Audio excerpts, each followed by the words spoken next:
Hello, BookTube, and welcome back to Garb August 2024. This is an event created by Ollie at Criminali to celebrate his beloved garbage, to get us all reading trash in the month of August. Tremendous, tremendous fun. There's a bingo card. There are all sorts of prompts. I have been ignoring the prompts, but one of the prompts that we're on now for the second week in Garb August, I believe one part of the prompt for this week is category romances. Not because category romances are necessarily always trash, but because they are always seen that way by readers who don't read them. And I have a lot of category romances. It just feels a little bit odd to me to line up a whole bunch of the category romances I have that are not read and read them for Garb August when a lot of them will probably be good. They won't be trash at all. And the reason that feels a little odd for me is because I want to avoid the idea that sometimes floats around in the atmosphere of Garb August that quality is subjective. That the fact that category romances are seen as trash by the rest of the world actually applies broadly to all trash, that it's all a matter of perception, which isn't true. That isn't true. You can write a bad book. It is possible to write a bad book. So I hesitate to do that. I don't know. I don't know if... if I picked a category romance and it ended up being bad, if it ended up being garbage, well, it would be just garbage. It wouldn't be the enjoyable kind of garbage. It would be just a waste of a reading experience. So I don't know. I don't know what I'll do. I'm ignoring the categories now. I'm ignoring the prompts for the moment. And last night I threw on to the reading pile an old mass market paperback, one of the old mass market paperbacks that I've been accumulating in anticipation of Garb August. Once again, we're going back to the 1970s. This is The Enforcer #2, Calling Dr. Kill, with this weird cover. This is just a weird cover going on there. I do not have Enforcer #1. I have not read Enforcer #1. I had to glean the whole milieu of the book from #2. It wasn't hard to do. It wasn't hard to do. Andrew Sugar is the pen name of whoever's writing this garbage, and he was pretty careful to fill me in on what's going on. There's a main character here, Alex Jason, or maybe Jason Alex. I don't really know. I lost track how many times in the book different characters, not just the villain, Dr. Kill, I mannamed Dr. Guider, not just him, but lots of other people. I lost track of how many times the main character of this book has a character walk up to him and say, "What's your name anyway? What's your name?" Apparently he had a name before in his earlier life, but now he's living in a completely different life. Now he is the enforcer, the armed thug of the Institute with a capital I. And they don't pay him. They have another coin to coerce his behavior, his total loyalty. Which is the fact that Alex James, or James Alex, or Alex Jones, or Alex Trebek, or whoever he was to start with, in his normal civilian life, as a writer, I gather, in this book, I gather that he was a writer, got cancer and was dying. And the Institute, one particular doctor at the Institute, figured out a way to transfer his identity into a new clone body, a body that's perfectly healthy, that's grown from a single cell in a petri dish. That's we're told later on in the book that it's mimicked on the cloning procedure for frogs, which I imagine I think this came out in like 1972 or 1973. I imagine then that was the only cloning of any kind that was done. Dolly the sheep didn't happen until much later than 1973. Am I right about that? Or I might be wrong. I might be getting the dates wrong, but certainly there is a science fiction element involved here, because it's in this book possible to clone a human body and transfer a person's personality, a person's identity into that body. That's a pretty big incentive for Alex Campion, or whoever it is, or whoever our main character is, the Enforcer. That's a pretty good incentive for the Enforcer to do what the Institute wants. Specifically because these clone bodies, they're big, they're strong, they're really powerful, they're in perfect physical condition, 6'4". But they only last a few weeks, and then they go kaput. They have a kill switch in them. It's accidental. The doctor who spearheaded the cloning process doesn't understand why it's happening and wishes that it didn't happen. But he's got a lot of the process right up here in his head. A lot of it has been downloaded into Institute computers, but he has the nuance to put all the moving pieces together. He just can't crack that problem. Why the clone bodies die after a short amount of time. Very similar concept to a couple of other more explicitly science fiction novels that you might remember, maybe even a science fiction movie or two. Could there be a famous cult science fiction movie in which basically superpowered and anatomically perfect clones have only one problem, that they have a limited lifespan? Could it be? I don't know. But anyway, that's what causes the Enforcer to do what he does, is that if he doesn't do that, well, the Institute could just say, sorry, you don't get your next body. And he's on, I think by the time we have this book, he's on like 3. He's on his 3rd or 4th body. I don't actually know how many of those transfers, those regenerations, would have happened in the first book. But they're extremely disorienting and also painful. And our main character learns to deal with that through vaguely oriental meditation techniques to meditate on his essence. And that squares him against the pain. And his mission in this book, that doctor, the doctor who has the key components of the cloning process that the Institute uses, he's been kidnapped by Dr. Kill, by Dr. Guider, who wants to break down the information and knows that his primary enemy here is the Enforcer. And eventually this one, action-packed scene after another, it leads to a confrontation between the two of them, where the Dr. Guider, Dr. Kill, thinks that he has all the cards in his favor. He is monologuing. He is gloating over the seemingly helpless hero. The scene in question at the end of this book, I won't spoil it for you, or where you're going to find a copy of this book, or why you'd want to read it, I don't know. But the scene features the Enforcer not so much punching out Dr. Kill as outwitting him. And it is done completely straight-faced, even though it is the most ridiculous scene like that since the famous poison cup scene in The Princess Bride. Only that was done for comedy. That scene knew that it was funny. The conclusion of this book was every bit as dumb as I was expecting from how the rest of the book is. It's just every bit as dumb. And you might think that would mean this was a great candidate for Garb August. And I guess it was. It was a little bit overwritten. It can be a little stodgy at points. You absolutely don't want stodgy if you're writing this kind of stuff. Purge it out, or get a friend to. But it's worse than that. I mean, those, I could take those. I've read trash novels in the last 2 years that I managed to very much enjoy, even though they had dull spots. This was seedier than that. And I know that when we talk about the seedier aspects of garbage during Garb August, because believe it or not, there are some good conversations that happen about garbage in Garb August. And I know that when we talk about the seedier elements, we have all sorts of opinions on the subject, and they range along a spectrum. Most of us are okay with encountering what we refer to as the bigoted attitudes of the time.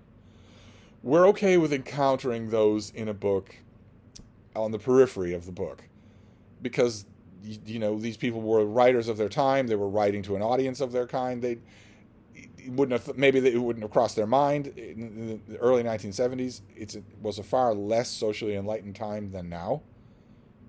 No arrogance intended there. We have a long way to go. We still factory farm meat, for instance. That's tens of millions of innocent people being tortured to death every single year in the United States alone. On your watch, with your knowledge. So we have a long way to go. We're not perfect, but nevertheless, the thing, you don't want to tell this to the blue-haired SJWs on Twitter, because it will make them even more insufferable than they already are. But the truth is that our social consciousnesses have been made more sensitive, and that's a good thing. That's an entirely good thing. We don't usually find offhand slurs acceptable anymore. We just usually don't do it anymore. That's not fear of a social media mob. We have just learned better. No harm in saying that. No encouragement meant to those blue-haired, tongue-pierced SJWs to say that this has worked, They're the worst outliers of it, but they and the alt-right are the worst outliers of it. But in the meantime, here in the broad middle, most of us have become more tolerant and more aware, less tolerant of intolerance, so to speak. And I would have been okay with that kind of ugliness if it hadn't felt so central to this author. I have no idea who this author is in real life. No idea if they're still alive. They just bang these things out in a gin bender. Certainly, a lot of the scenes felt that way. There's a lot of the particular little telltales that you can spot, especially in fiction, that the author is writing drunk. You'd like to think that they clean it up when they edit sober. You'd like to think that their editor cleans it up, but even so, there are little telltale things that you can spot. I don't know if that's true in this case. Maybe the author's just that bad, but let's just say the what we refer to very euphemistically as the small bigotries of the time, they seemed a lot more central in this book. When they happened, they seemed to be there with relish. And it wasn't just black people, although this thing has racial slurs throughout, and not just towards black people, towards any non-white group at all, but also towards all sorts of other people. I mean, obviously it was sexist. All of these garbage books, almost all of them, are sexist. But also, the gays don't come in for very many loving feelings in here. They also get slurs left, right, and center. Like I said, I'm willing to ignore that sort of stuff when I'm doing trash reading for Garb August. But towards the end of this book, it was happening so often that I got the impression that it wasn't just that Alex James or Alex Jason or whatever his name is was being transferred into a brand new body, but that he was being transferred into the body of our kind of people. And that's just gross. That was just gross. That was just gross. If by the halfway point of this book, much less the end of the book, by the halfway point of this book, I had the distinct impression that not only the main character, but the author, if presented with the opportunity by the Institute to say, well, your time is almost up, your body's kill switch is about to trigger, we have a new body ready for you, come and inspect it. There's a scene in the book where the character inspects his new body before he inhabits it. And the doctors at the Institute lead him into the lab, and it's a big, beautiful, young, healthy body, but it's black. Even at the halfway point of this book, much less at the ending, I got the strong impression that not only the main character, but the author would say, no, I'll just die.